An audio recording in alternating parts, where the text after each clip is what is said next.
Una-una po, explain ko bakit kami yung nangangarol tapos kami yung na magbibigay. Ano? Opo. Kasi kanina worried kayo. Ngayon lang, Father, wala akong maibibigay. Sabi niya. ngayon lang dumating sa akin ganyan. Oo, sige.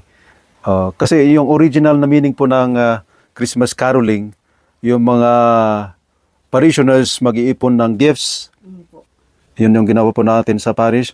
Tapos yung mga youth, pupunta sila sa mga tulad po ninyo and then sila yung magbibigay ng gift. Kakantahan kayo para pati po kayo ay masaya sa Christmas. Okay?